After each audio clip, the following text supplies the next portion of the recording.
दरम्यान राज्य निवडणूक आयोगाची पत्रकार परिषद सुरू आहे, थेट जाऊया. Complete lie being spread by this newspaper. त्याच्यामुळे जे आहे की ॲडव्हान्स टेक्निकल फीचर्स आहेत त्याच्यात. ही डिजिटल सिस्टीम आहे. There is no communication device on the EVM. EVM जे आहे ते आपण रिझल्ट सेक्शन प्रेस करतो त्याचा, आणि रिझल्ट बटन हे काउंटिंग मतदानाच्या दिवशी पोलिंग एजंटच्या समोर आपण तो रिझल्ट सेक्शन सील करतो, आणि काउंटिंगच्या दिवशी काउंटिंग एजंटच्या समोर आपण ते रिझल्ट बटन प्रेस करून रिझल्ट घेतो, आणि तेथंच तो रिझल्ट घेतला जातो. आणि पोलिंग डेला पण सील करताना आपल्याकडे पोलिंग एजंटच्या सह्या असतात, आणि काउंटिंग डेला पण काउंटिंग एजंटच्या सह्या असतात. त्याच्यामुळे ही टेक्निकली फुलप्रूफ सिस्टीम आहे. इनफॅक्ट जे EVM आहेत तेच नॉन कम्युनिकेबल किंवा स्टँड अलोन सिस्टीम आहे. त्याला कुठलंही कम्युनिकेशन किंवा OTPची गरज नाही आहे. हेच आम्हाला स्पष्ट करायचं होतं. त्याच्यासाठीच आपल्याला सगळ्यांना हे स्पष्टीकरण देण्यासाठी आपण बोलवलं. ही अत्यंत चुकीची बातमी त्या वर्तमानपत्राने दिलेली आहे. आम्ही त्या वर्तमानपत्राला आज नोटीसही इश्यू केलेली आहे. सेक्शन 499 आणि 505 जे डिफॅमेशन आणि जे मिड डे वर्तमानपत्र आहे त्यांच्या एडिटरला आम्ही आज नोटीस इश्यू केलेली आहे. चुकीच्या बातम्या, कुठलंही तथ्य न असलेल्या आणि कुठलंही त्याच्याबद्दल तपासणी करूनही न करता बातम्या दिल्याबद्दल त्यांना आम्ही नोटीस इश्यू केली. 499 ऑफ IPC.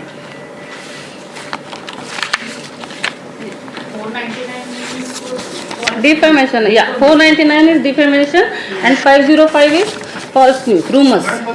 मैंने हिंदी में बता दीजिए फिर आगे का प्रश्न. जो आज के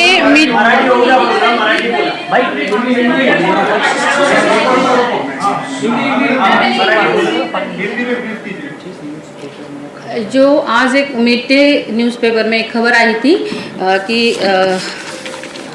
the heading is Ravindra bikers skin had phone that unlocks EVM. So यहाँ इलेक्शन डिपार्टमेंट की तरफ से हमें ये कहना है कि EVM के लिए कोई अनलॉकिंग के लिए OTP नहीं आता है. EVM ये एक स्टैंड अलोन डिवाइस है, उसमें कोई वायर्ड और वायरलेस कम्युनिकेशन का कोई प्रोविज़न है ही नहीं. सो जो ये जो न्यूज़ है वो गलत न्यूज़ है और किसी भी आधारहीन न्यूज़ है. Without any verification. In fact, other day some reporter from Midday, I think the same one who has, I tried explaining him that it is no way related, कि मोबाइल से कुछ नहीं होता है. इट्स जो counting procedure होता है वो result section में प्रेस जो बटन होता है रिजल्ट बटन वो प्रेस करने के बाद ही डिस्प्ले होता है. और वो पोल डे को जब EVM सील होता है तब पोलिंग एजेंट्स भी होते हैं काफ़ी, और काउंटिंग के दिन भी जब रिजल्ट सेक्शन प्रेस होता है काउंटिंग एजेंट्स होते हैं. सो इलेक्शन कमीशन के अपनी एक प्रोसीजर है, सेट सिस्टम ऑफ प्रोसीजर है, प्रोटोकॉल्स है, वो पूरी तरह से फॉलो करके ही ये काउंटिंग हुआ है. सो ये गलत न्यूज़ के लिए हमने जो कंसर्न न्यूज़पेपर है उनको सेक्शन 499 और 505 के नोटीस इश्यू किए आज. मॅडम मात्र त्या ठिकाणी मोबाईल घेऊन जाण्यासाठी आला होता. गुरुकडे मोबाईल सापडला तर गुरु कोण आहे? नाही, झालं असं आहे की आम्ही परवानगी काही लोकांना एनकोअर ही एक सिस्टीम आहे जिथं डेटा आपण अपडेट करतो, म्हणजे वेबसाईटवर अपडेट करतो. त्याचा EVMशी काही संबंध नाही आहे. It's a data compilation system of EC आहे. त्याचे OTP वगैरे येण्यासाठी काही लोकांना आणि लोकांना आपण मोबाईल अलाव केलेले होते. त्यातलाच ऑफिसमधलाच माणूस होता तो गुरव, आणि आम्ही त्याच्यावरही FIR केलेला आहे आणि त्याला डिस्मिसही केलेला आहे. मैम तो मोबाइल कौन सा था जो गुरव ने उनको दिया था? नहीं जी, ये नहीं मालूम इतना. वो पुलिस ही बताएगी. मोबाइल था या इलेक्शन कमीशन का? हाँ, वो उसको जो अलाउ किया गया था वो उसका मोबाइल था. डेटा अपलोड करण्यासाठी जो मोबाईल तुम्ही त्या संबंधित व्यक्तीकडून सापडण्यात आला आहे तो पर्टिक्युलर रवींद्र वायकर यांच्या नातेवाईकाला का सापडला हा एक या ठिकाणी संशय आहे. मला वाटतं हे इन्व्हेस्टिगेशनचं मॅटर आहे, आणि आम्ही ऑलरेडी FIR केलेला आहे संबंधित आमच्या त्या बरोबर आणि ज्यांच्याकडे सापडला त्यांच्यावर. आम्ही पहिल्याच दिवशी पत्र दिलं होतं पोलिसांना. खरं तर पोलिसांनी ह्याचा कॉग्निजन्स घ्यायला पाहिजे होता, पण त्यांनी आम्हाला 11 तारखेला पत्र दिलं की तुम्ही FIR दाखल करायला कोणाला तरी ऑथोराईज केला. आम्ही ते केलं आणि 13 तारखेला FIR झाला. भरत शहा नावाचे एक अपक्ष उमेदवार होते. ज्या वेळेला मतमोजणी सुरू होती त्यावेळेला त्यांनी तिथे येऊन तुमच्याकडे एक तक्रार दिली होती की या परिसरामध्ये मोबाईल वापरला जात आहे, मग त्याच वेळेला तुम्ही ऍक्शन का घेतली नाही? भरत आणि दुसरा शहांनी- प्रश्न असा, दुसरा त्यालाच जोडून प्रश्न असा, विजयी उमेदवार वायकर यांनी आता नुकतंच म्हटलेलं आहे की त्या ठिकाणी असंख्य लोक मोबाईल वापरत होते, तर मग मोबाईल वापरत होते तर तशी परवानगी होती का? यंत्रणा तुमची करत काय होती?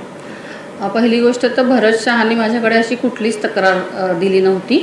ते डायरेक्ट भरत शहा आणि सुरेंदर अरोरा हे जे दोन कॅन्डिडेट आहेत, ज्या पद्धतीने ट्रेंड चालू होता इलेक्शनचा तुम्ही समजू शकता. पहिल्या फेरीपासूनच वर खाली होत होते.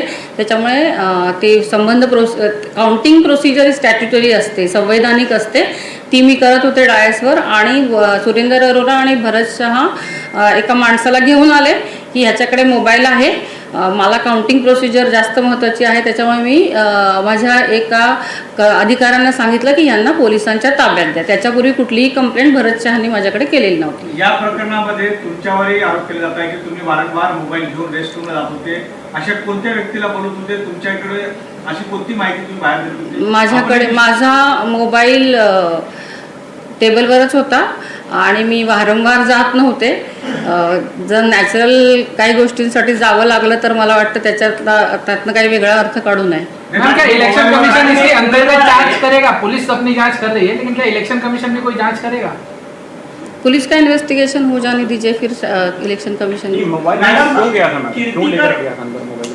नहीं, मैंने शायद आपने उस दिन भी नहीं सुना और आज भी आप सुन नहीं रहे हैं कि कुछ लोगों को हमने मोबाइल अलाउ किया था.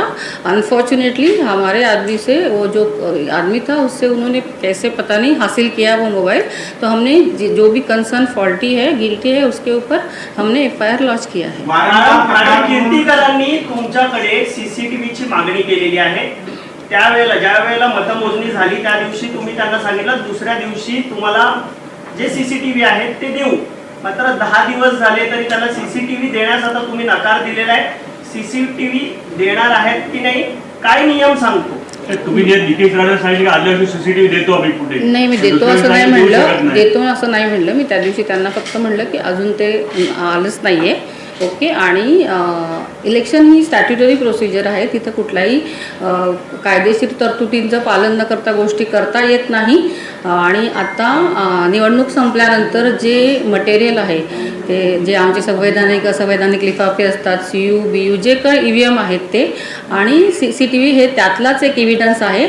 आणि इलेक्शनच्या नियमाप्रमाणे ते आता कुठल्याही म्हणजे कोर्टाच्या ऑर्डरशिवाय, कॉम्पिटंट कोर्टाच्या आदेशाशिवाय ते आम्हालाही बघता येणार नाहीये. ते कस्टडीत आहे DOच्या. मैम पुलिस ने भी सीसीटीवी की मांग की है क्या जांच के लिए, और क्या पुलिस को सीसीटीवी देंगे?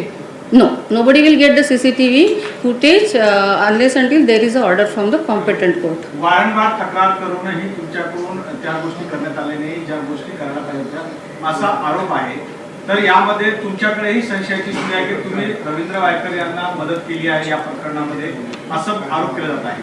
मी जे काउंटिंगची प्रोसिजर आहे, सकाळी 5 वाजेला रँडमायझेशन होतं स्टाफचं, तेव्हापासून संध्याकाळपर्यंत जेव्हा डिक्लेअर केला रिझल्ट, ती तंतोतंत निवडणूक आयोगाच्या सूचनांप्रमाणे पार पाडलेली आहे.